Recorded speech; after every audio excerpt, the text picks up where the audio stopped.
এখানে বলা হয়েছে আপার হাউসে অর্থাৎ উচ্চ কক্ষে নিম্ন কক্ষের প্রাপ্ত ভোটের আনুপাতিক হারে আসনের মধ্য দিয়ে উচ্চ কক্ষ গঠিত হবে, এইরকম তো কোনো সিদ্ধান্ত হয়নি। সিদ্ধান্ত হয়েছে উচ্চ কক্ষ গঠিত হবে 100 সদস্যের, এবং তারা কিভাবে কোন পদ্ধতিতে নির্বাচিত হবে সেটার ব্যাপারে তো ঐক্যমত্য হয়নি। কেউ ভোটের অনুপাতে চেয়েছে, আমরা চেয়েছি নিম্নকক্ষের আসনের অনুপাতে।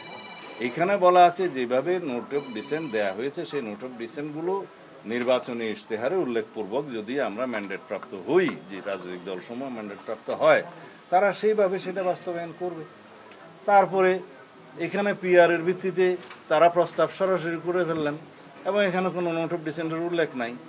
আর এখানে নাকি গণভোটে সেই প্রশ্নটা উত্থাপিত হবে যে ভোটের অনুপাতে, ভোটের প্রাপ্ত ভোটের সংখ্যা অনুপাতে পিআর অনুষ্ঠিত, এই জাতীয় উচ্চকক্ষ গঠিত হবে কি হবে না জনগণ মতামত দেবে, সেই বিষয়টা তো ঐক্যমত্য হয়নি। নোট অফ ডিসেন্ট আছে। আর দ্বিতীয় কথা হলো তাদের এখতিয়ারের বিষয়ে বলা আছে যে অর্থ বিল এবং আস্থা বিল বাদে, আস্থা ভোট বাদে সব বিষয়ে উচ্চকক্ষে উত্থাপন করা হবে। এইখানেও কর্মপরিধি, কার্যপরিধি সংক্রান্ত নোট অফ ডিসেন্ট আছে যে উচ্চকক্ষ যেহেতু নির্বাচিত নয় সরাসরি, সেই ক্ষেত্রে সংবিধান সংশোধনী সহ অন্যান্য বিষয়গুলো তারা বিবেচনা করতে পারেন না। জনগণের সরাসরি নির্বাচিত প্রতিনিধি ছাড়া সংবিধান সংশোধনের এখতিয়ার কারো নেই।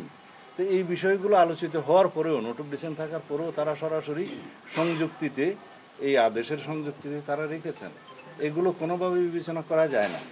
আরও এখানে আশ্চর্য হওয়ার বিষয় হচ্ছে যে তারা একটা টাইম লিমিট নির্ধারণ করে দিয়েছেন যে 270 দিন পঞ্জিকা দিন, মানে ক্যালেন্ডার ডেসের মধ্যে এই সমস্ত সংস্কার প্রস্তাবগুলো গৃহীত না হলে অটোমেটিক সেটা সংবিধানে সংযুক্ত হবে।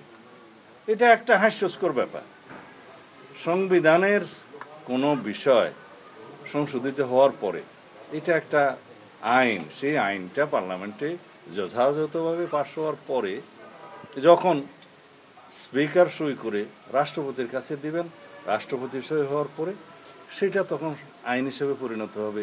সেটা সংবিধান সংশোধন হোক বা অন্য আইন হোক, অটোমেটিক এটা পরীক্ষায় ওঠো পাশের মতো কোনো বিষয় তো সংবিধানে থাকতে পারে না। এগুলো কিভাবে সুপারিশে আসলো আমি জানি না। তাছাড়া এই তাদের সংযুক্তিরগুলোর মধ্যে একটা কলামে আমি দেখলাম যে যে সমস্ত আর্টিকেলগুলো সংশোধিত হলে গণভোটের ব্যবস্থা আছে, সেই গণভোটের ব্যবস্থার মধ্যে সেটা পরবর্তীতে সংশোধন হওয়ার পরে গণভোট হইতে হবে। রাইটলি আটাক ওখানে আমরা কয়েকটা প্রস্তাব দিয়েছিলাম, সেগুলো সংযুক্ত হয়েছে।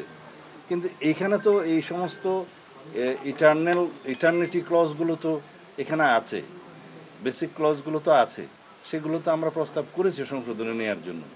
তারপরে আর কোনো গণভোট লাগবে না, আর একটা জায়গায় প্রস্তাব করছি যে পরবর্তী কোনো পদক্ষেপ লাগবে না, অথচ একটা ক্লজে বলছে লাগবে, আর একটা সুপারিশের মধ্যে বলছে লাগবে না। এগুলো তারা কেন খেয়াল করেন আমি জানি না। সংবিধান তো রাষ্ট্রের সর্বোচ্চ আইন, এই আইনগুলো সংশোধনের ক্ষেত্রে এবং সুপারিশের ক্ষেত্রে সর্বোচ্চ সতর্কতা অবলম্বন করা উচিত। আরও অনেক বিষয় আছে, এখানে কয়েকশো পৃষ্ঠার সংযুক্তি আছে, এগুলো দেখে আমরা খুব শিগগির কালকে অথবা তার পরের দিন আমরা বিস্তারিত প্রেসের সাথে কথা বলব।